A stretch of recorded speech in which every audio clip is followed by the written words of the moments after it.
Panginoong Diyos, maraming salamat po sa muli sa pagkakataon na ito. Salamat, O Lord, sa oras na ito at Lord,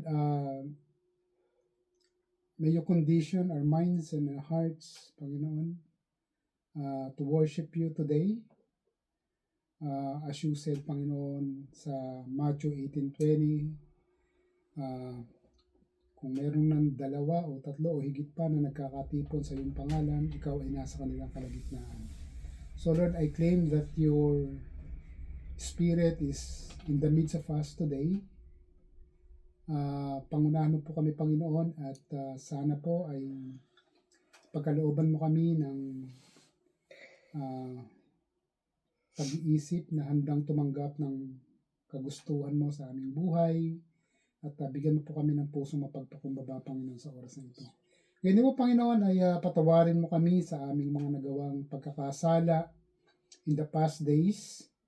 At pagkalooban mo po kami, Panginoon, ng banal na puso at espiritu sa oras na ito.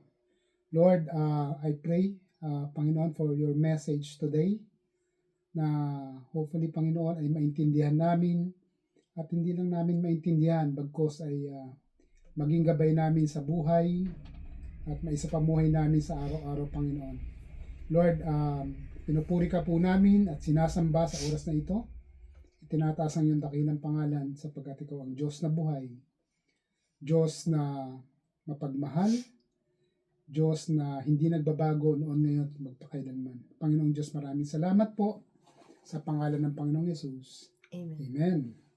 Okay. Well, ano ba ang kondisyon, no, ng o kalagayan ng tao sa mga panahon na ito? Hindi lamang sa mga panahon na ito, no, pagkatapos ng pagbagsak ng tao na may kita at mababasa natin sa Biblia, no? Specifically sa Genesis chapter 3. Okay? Alam naman natin ang kwento patungkol sa pagkakalalang ng Panginoong Diyos sa tao. No?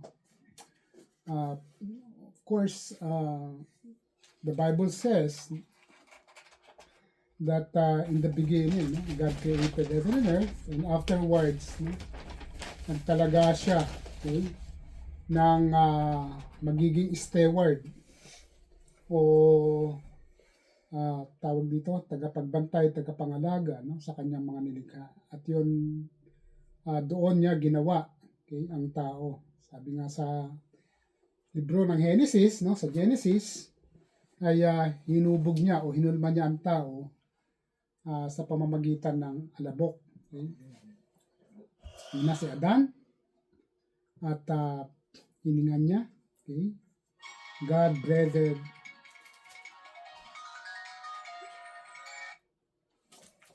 hiningan niya si Adan at nagkaroon siya ng buhay. No? At nakita ng Panginoong Diyos, no, na okay, hindi yata maganda na nag-iisa. No? So, ang ginawa niya, ang sumunod, ay paano ginawa si Eva after that? Alam niyo ba kung paano ginawa si Eva? Kasi una si Adan, di ba? Hinulma siya sa alabok. O paano naman ginawa si Eva? Hinugot sa tadyang. Ayun. Hinugot sa tadyang. May piling ko na yata yan. yan. Ang babaeng hinugot sa akin tadyang. Hinugot sa tadyang. So, mula kay Adan, no, pinatulog niya, tapos mula kay Adan, ay nilikha niya naman si Eva sa pamamagitan ng tadyang. Kung paano nangyari yun? Well, hindi imposible, no? Sapagkat Diyos siya eh. Lahat kaya niyang gawin, di ba? Sabi nga, sa theology, yung mga characteristics ng Panginoong Diyos, alam niya ang lahat ng bagay, alam niya yung mangyayari, alam niya yung ngayon, kilala niya tayo, God is all-knowing, okay? At God is omnipotent, no? Walang mas malakas o masigit pa sa Kanya, kundi siya lang. So, kung imposible sa tao, posible sa Diyos. inulit-ulit siya, no? Yung ganyang kataga patungkol sa Diyos sa New Testament, no? There's nothing impossible with God. Sa Luke 1:37, okay, sa Mark 9:23, marami pa, no? Marami mga bersikulo sa Bible na kung saan doon pinatunayan at sinasabi na walang imposible sa Diyos. So kung paano ginawa ng Diyos ang tao, well, hindi imposible sa Kanya. Sa atin, parang imposible sa atin lahat ng mga ganong bagay. Pero sa Panginoong Diyos, hindi imposible yun. Pero dumating sa punto, no, na hindi naging maganda, no, ang takbo ng pamumuhay nila Adan at Eva. Ibig sabihin, may nagkaroon ng temptation, tukso, no? Well, sa panahon natin ngayon, napakaraming tukso. Okay? Napakaraming tukso na ating na-encounter sa buhay. Pero ang tukso, may pinanggagalingan kasi yan eh. Okay? We have all the senses, no? Meron tayong paningin, meron tayong pakiramdam, meron tayong tawag dito, panlasa, etc. No? We have 6 senses. Nung panahon ni Adan at Eva, balikan lang natin, may temptation. Okay? Ano ba ang pinanggalingan ng temptation? Sino ba yung tumukso sa kanila? Si Ahas. Yun, serpent. Si Ahas. Sa nabasa ko, yung ahas noon, hindi yung ahas na naiintindihan natin, nakikita natin sa ngayon. Kasi pag sinabi nating ahas sa ngayon, ang agad na pumapasok sa isip natin is yung hayop na gumagapang sa lupa. Okay? Merong isang theologian na sinulat niya, noong mga panahon na yon, maaring ang ahas ay hindi pa ganun. Kasi nagkaroon lang siya ng sumpa na simula noon ay gagapang siya sa lupa pagkatapos ng pagbagsak ng tao. So, ibig sabihin, may theory o tendency noon na ang ahas ay parang kauri din ng tao. Kaya nga, nung tinukso nila, no? Una si Eva, no? Ang tinukso ng ahas sa pamamagitan ng isang puno, okay? Sa ngayon, no? Sa tradisyon, sinasabi mansanas daw. Pero ginawa na lang yung ganong klaseng tradisyon to be able to speak to the people, especially sa masses, sa mga tao, pangkaraniwang tao, na para mas magkaroon sila ng imahinasyon, mas maintindihan kung paano nagkaroon ng tukso, kung paano pumasok yung tukso, at kung ano yung pinangtukso sa kanila. So, sabi ganon, sa gitna nung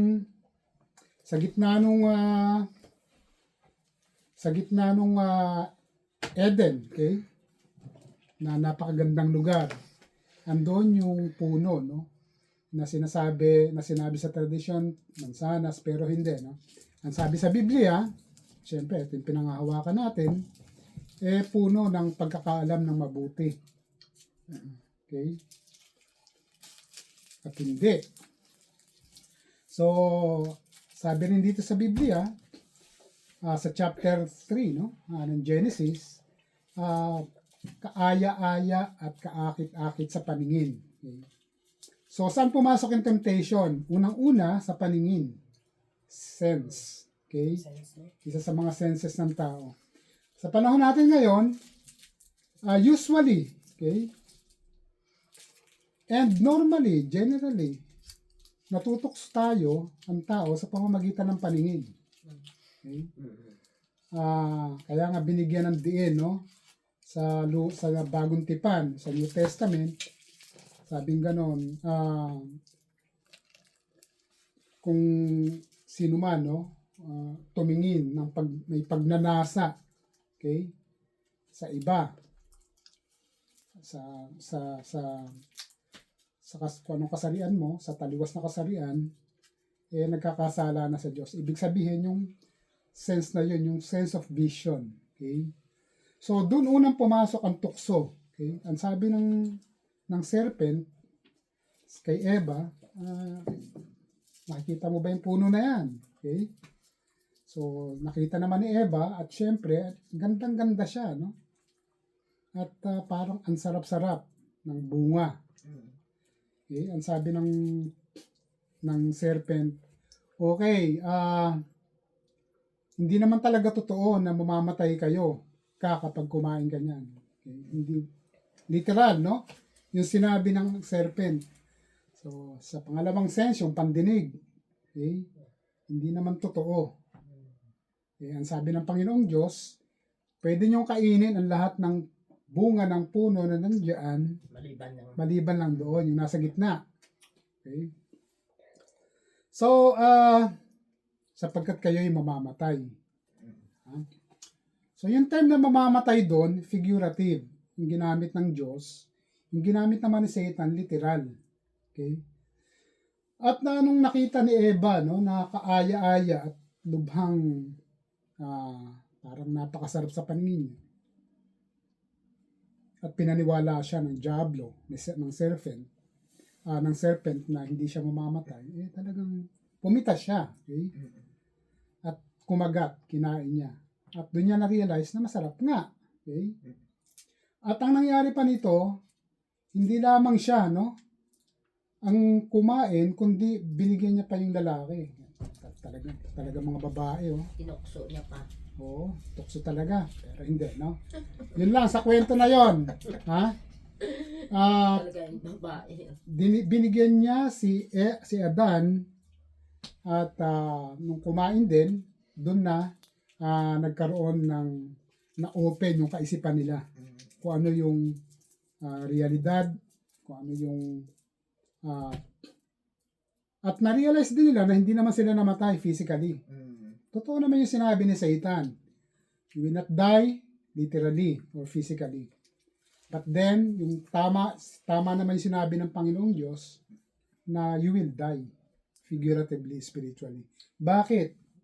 Sapagkat nung tinawag ng Panginoong Diyos, no, si Adan, yung kanyang mga nilalang, no, at Eva, nagtago sila. Okay? Sabi ng Panginoong Diyos, Kasalanan eh.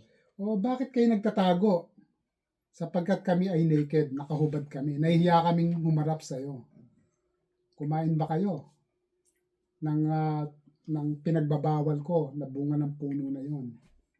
At sinisi ni Adan si Eva. Sinisi ni Eva yung ahas. Nagsisihan na sila. At simula nun, nagkaroon sila ng sumpa. Okay? Sinumpa yung ahas. Mula ngayon, gagapang ka sa lupa. At tutuklawin mo yung sakong, okay? Yung paa ng tao na magsisilbing kamatayan nila. Nangyari nga, di ba? Tapos, eto namang si Eva, mula ngayon, sabi ng Panginoong Diyos, kapag magsisilang ka, makakaramdam ka ng sakit. Wala namang nanganak na, yung normal na nanganak, na hindi nakakaramdam ng sakit. Kahit na nga cesarean makakaramdam ka pa rin ng sakit once wala na yung pain reliever na in-inject sa'yo. At sabi naman kay Adan, mula ngayon, ikaw ay magtitil ng lupa, no? Sa pagod at pawis mo, okay? Mararamdaman mo ang hirap kung paano magtrabaho. Okay? So, ganon. The fall of man, okay? Ang pagbagsak ng tao. So, doon nagsimula, no, yung kondisyon ng tao na kung saan yung sinabi ng Panginoong Diyos, mamamatay kayo kapag kumain kayo ng bunga ng puno na yan. Figuratively, spiritually, nagkaroon nga ng separation. Pero hindi naman nanatili doon. No? Ibig sabihin, hindi naman sila totally na inabandon ng Panginoon. Nandun pa rin yung patnubay, pero hindi na ganon kalapat, no? Yung hindi tulad ng dati, no, na lahat pinoprovide talaga sa kanila ng Panginoon. At to the point na nung hindi pa sila nagkakasada ay wala namang binanggit na mamamatay sila physically. Okay? So spiritually, nagkaroon ng gap sa pagitan ng tao at ng Diyos. Okay? But God didn't totally abandon them. No? So sa ngayon, yung kasalanan na nag-ugat sa unang paglabag ng tao sapagkat sa lumang tipan, no, ang pinakaunang-unang utos na ipinagkaloob ng Diyos ay utos na kanyang sinabi doon kay Adan at Eva. Hindi ito yung utos sa Ten Commandments. Sa Exodus chapter 20, love the Lord your God, etc. No? Hindi yun yung unang utos, kundi yung pinakauna talaga. And I will argue with this, no? Etong binanggit sa Genesis na sinabi niya kay Adan at Eva, huwag niyong kakainin yung bunga ng puno sa gitna ng hardin ng Eden. Yun ang pinakaunang utos. So sumunod na lang yung mga utos na binanggit sa Exodus, Leviticus, na napakaraming utos sapagkat andun na, no, nanatili na sa tao yung kasalanan, no? Hindi na malinis, no, yung kaisipan, okay? Hindi katulad nung hindi pa sila bumabagsak sa kasalanan, hindi pa panahon ng they didn't fall yet. Nandun yung pagiging inosente, alam mo yung sanggol, kapag pinanganak yan, hanggang at the age of 2, no? Inosente yan eh. Pero pagdating ng 3 years old, nakakapagsalita na, kung ano sabihin ng tatay o ng nanay, susundin. At the age of 4, pag sinabi ng tatay na, bawal to, little by little, no, yung bata nagkakaroon ng argumentation na sa tatay. Hanggang sa lumalaki yan, no, yung pagiging inosente ng isang bata, nawawala na. So nagkakaroon na ng, tawag dito, enlightenment kung ano yung reality, okay? Kung ano yung nangyayari sa kapaligiran, okay? So nung bago pa lang bago, no, nagkasala si Adan at Eva, ganon, inosente sila sa lahat. In fact, di ba? Wala silang hiya eh. Nung humaharap sa Diyos na nakahubo sila, naked. Na-realize na nila after nung sinuway nila yung utos ng Diyos at tumalima sila doon sa temptation ng serpent. Doon lang nila na-realize, nakita na kung ano ba yung itsura nila. Kaya nahiya sila sa Diyos eh. Sapagkat nandun na yung kaisipan nila na wala silang saplot, no? So, ganon. So, nagpatuloy yung kondisyon na yun ng tao na nung nagkasala hanggang sa panahon natin ngayon. Okay? Kaya, wala makakapagsabi na, okay, banal ako. Sapagkat yung minana nating kasalanan, yan ay nanalaitay, no, sa genes ng tao. Sa simula ng panahon ni Eva at Adan, kaya nga nagkaroon ng kautusan sa Leviticus, sa Exodus, no? Chapter 20, specifically sa Exodus, yung 10 Commandments, andun yung mga utos ng Diyos. Sapagkat, kinakailangan nilang ng patnubay, ng gabay, sa pamamagitan ng utos ng Panginoong Diyos, mga batas. Pati mga dietary laws nga eh. Mga batas sa pagkain, huwag kayong kakain ng ganito. Huwag kayong kakain ng baboy, dugo, etc. No? Lahat yun, sapagkat God didn't totally abandon, no, His people. Hindi niya inabandon na, kundi bagkos binigyan niya lang ng guidelines kung ano yung mga dapat nilang gawin. Subalit, hindi iyon naging makabuluhan sa tao. No? Parang, okay, kahit na may batas, kahit na may commandments ng Panginoon, patuloy pa rin lang ginagawa yung gusto nilang gawin, kahit na ito ay hindi naayon sa utos ng Diyos. Kaya nga, ang sabi sa Romans 3:10, nasusulat, no? Sa New Testament naman tayo, nasusulat, walang banal, wala kahit isa. Walang banal, wala ni kahit isa. Walang, ibig sabihin, walang may kasalanan, kundi lahat ay nagkasala. Totoo naman, no? Lahat ay nagkasala. Okay? Sapagkat ang minana nating kasalanan, yun yung inherited sin, no? Sa wikang Ingles, na kung saan minana natin kay Adan at Eva. Nagkaroon tayo ng we are enlightened, no, to the reality of this world. At yung senses natin, yung 6 senses, na open, no, nabuksan. Kaya unang-una, pag may pumasok na hindi kaaya-aya, nakita natin, o kaaya-aya sa paningin natin kahit nalabag, no? Doon sa utos ng Panginoon, parang gusto natin gawin, nagagawa natin. Say, ano sabi ni Apostle Paul sa Romans 7:15? I do not understand what I do. Okay? Hindi ko maintindihan yung ginagawa ko. But for what I want to do, I do not do. Kung ano yung gusto kong gawin, hindi ko nagagawa. Pero kung ano yung ayaw kong gawin, nagagawa ko. Diba? Well, I think that is common, no, sa ating lahat. Na kung minsan yung gusto mong gawin, alam mo na mabuti, hindi mo nagagawa, no? Pero kung ano yung ayaw mong gawin, nagagawa mo. Maraming mga halimbawa yan. For example,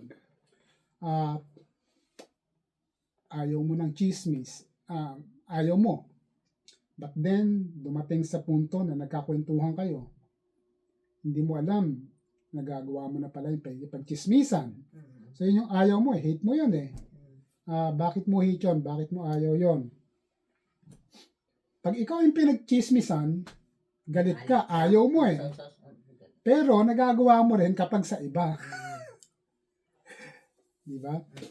Yun yung mga bagay na yan ay tulak ng minana nating kasalanan. No? Again, in Romans 3:10, as it is written, no one is holy, not even one. Okay? At sinunod pa yan, no, sa Romans 3:23-24. Sabi sa Romans 3:23, for all have sinned and fall short of the glory of God. Lahat ay nagkasala at walang sino man ang nakarating doon sa kaluwalhatian ng Diyos. Totoo naman yon, no? Yon ang kondisyon ng tao simula pa nung pagbagsak nito hanggang ngayon. Okay? For all have sinned and fall short of the glory of God. Kahit na anong gawin natin, okay, magandang gumawa ng mabuti, magbigay ka, donasyon, tulong, etc. Sinabi naman yan sa Proverbs, no? Whoever is kind to the poor, lends to the Lord, and He will reward them for what they have done. But still, kulang pa rin yun. Hindi sapat yun. Upang sa ganun, matamo natin, no? Yung kaligtasan, okay?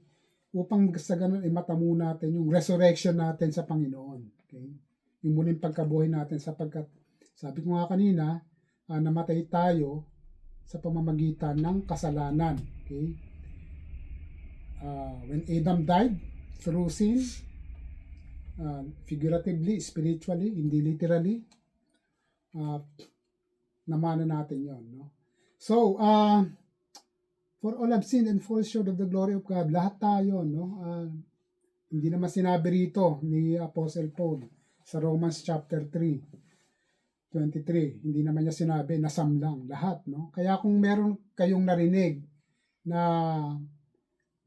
sinasabing sila ay banal, well, magduda na kayo ron, okay?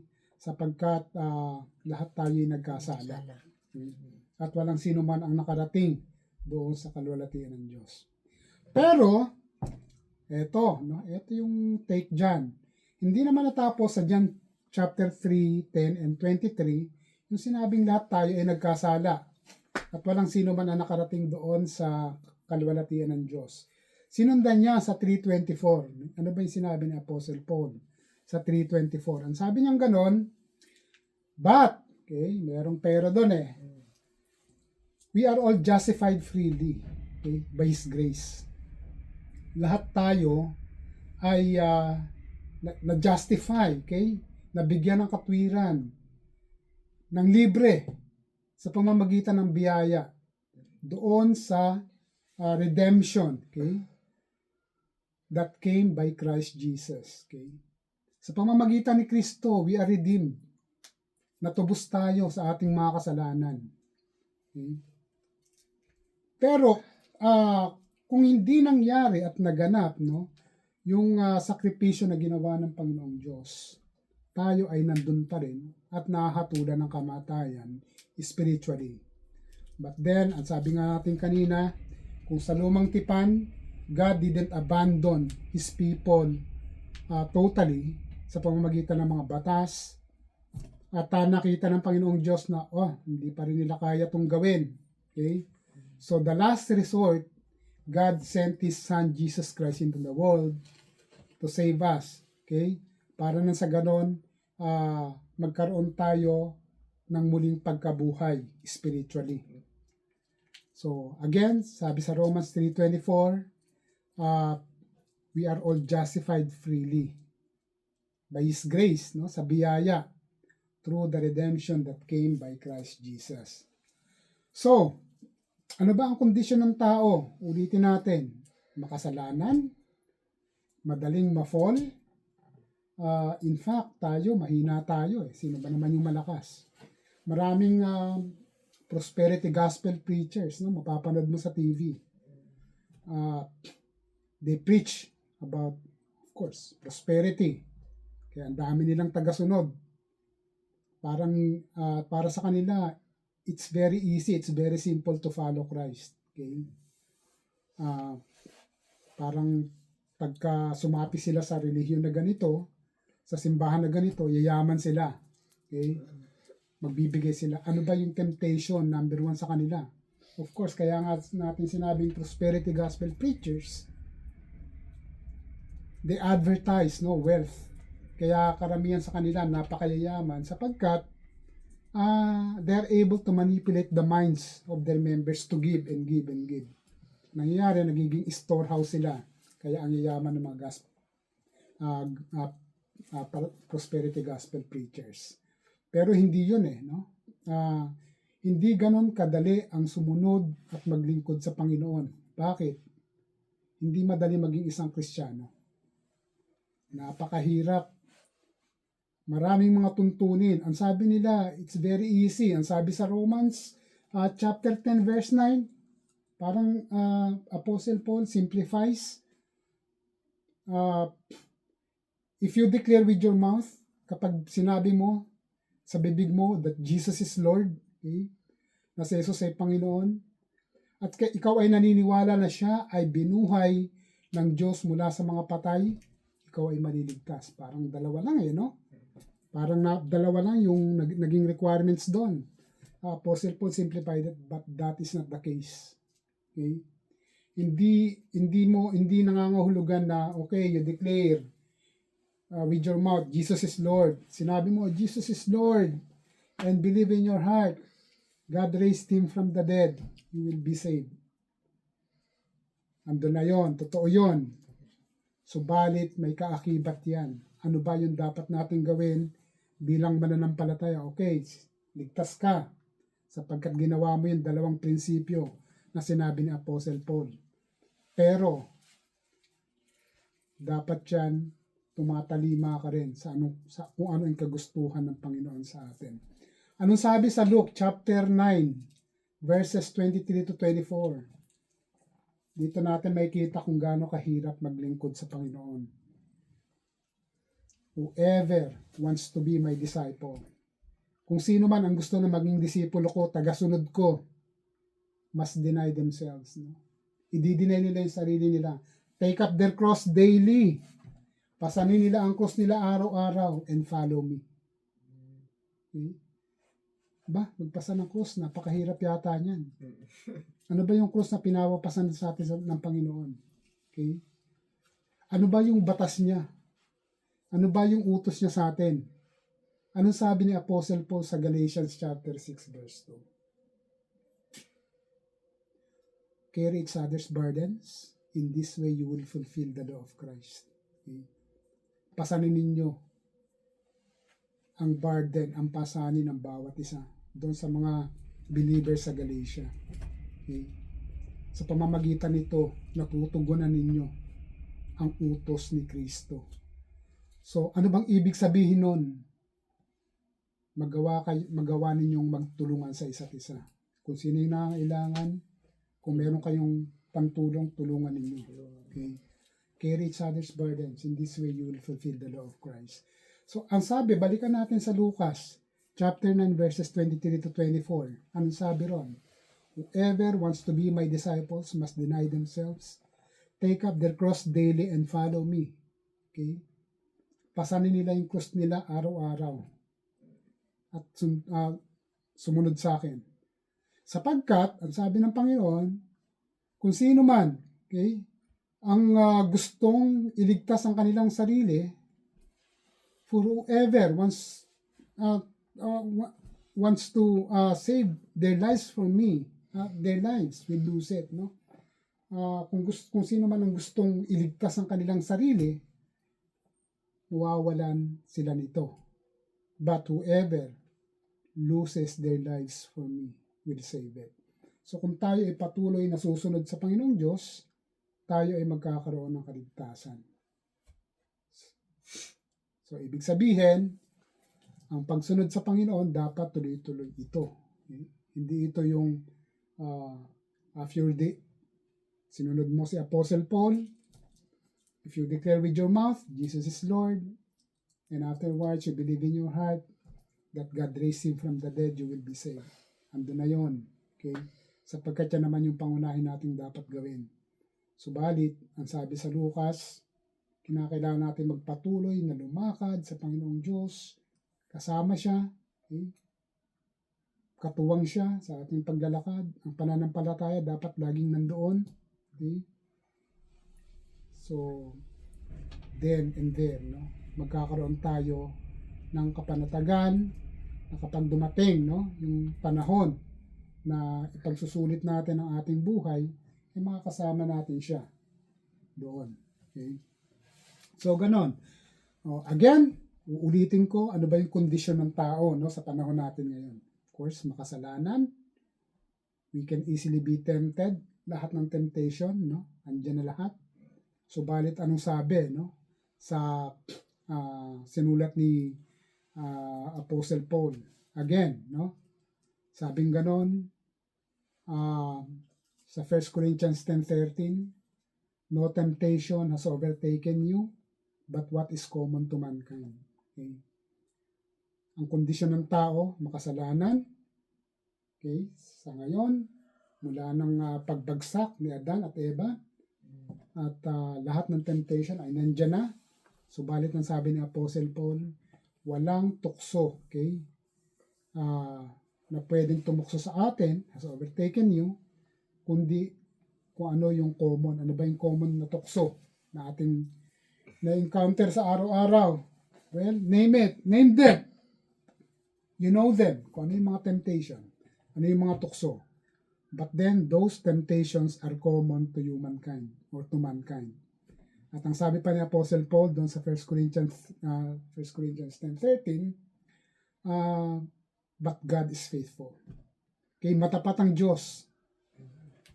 Sabing ganon, hindi kayo pababayaang matukso ng mga bagay na hindi nyo kayang pagtagumpayan. Okay? Alam ng Panginoon yung limit natin. Kaya nga, He is an all-knowing God. Kung hindi siya all-knowing God, of course, hindi niya malalaman yon. Alam ng Panginoong Diyos yan. He will not let you be tempted beyond what you can bear. But, subalit kung kayo ay natukso, sabing gano'n ni Apostle Paul, siya ay hahanap ng paraan, ang Panginoon mismo sa pamamagitan ng kanyang biyaya. Siya ay hahanap ng paraan upang sa gano'n, mapagtagumpayan nyo ito. Okay? Paano natin mapagtatagumpayan? Okay? Kaya nga, nandun din, no, yung payo ni Apostle Paul, devote yourselves in prayer. Devote yourselves in prayer. Being watchful and thankful, sabi sa Colossus, chapter 4, verse 2.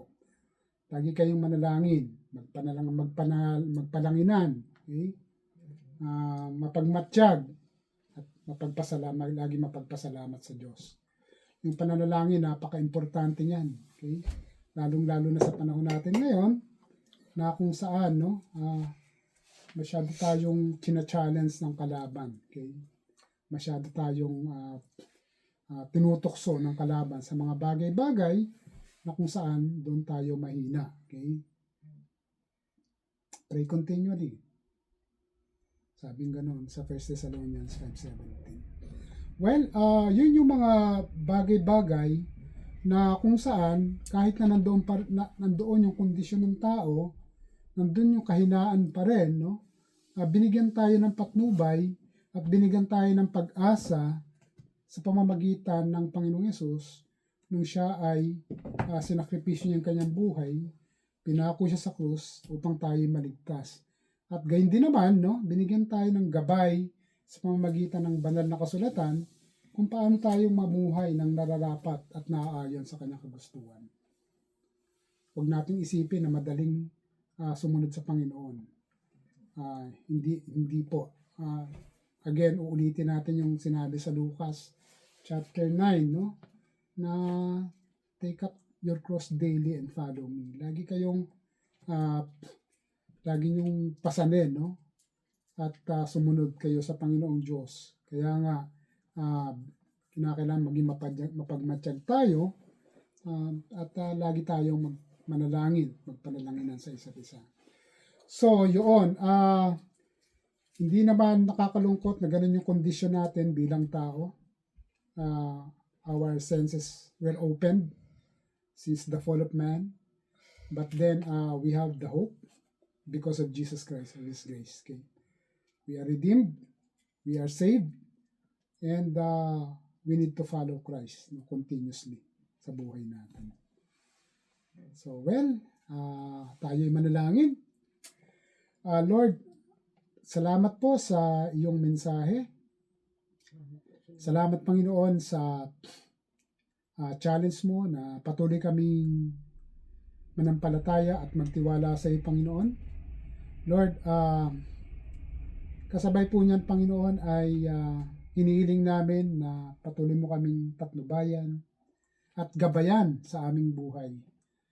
Lord, hindi po madali na lumakad sa iyo sa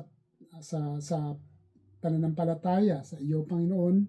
Subalit alam namin na patuloy mo kaming gagabayan at pangunahan kung kami ay magtitiwala sa iyo, Panginoon. So by your grace, sa pamamagitan ng iyong biyaya at your mercy, Panginoon, kami ay magiging victorious bilang mga Kristiyano. Lord, ikaw ang aming kalakasan.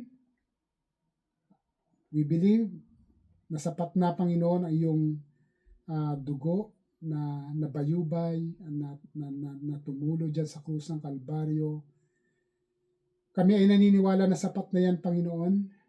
At sa pamamagitan yan, kami din ay naniniwala na hindi yan masasayang sapagkat kami ay patuloy na magtitiwala sa iyo, Panginoon. At sa pamamagitan ng iyong biyaya at awa, Panginoon, kami ay magiging matagumpay bilang mga mananampalataya.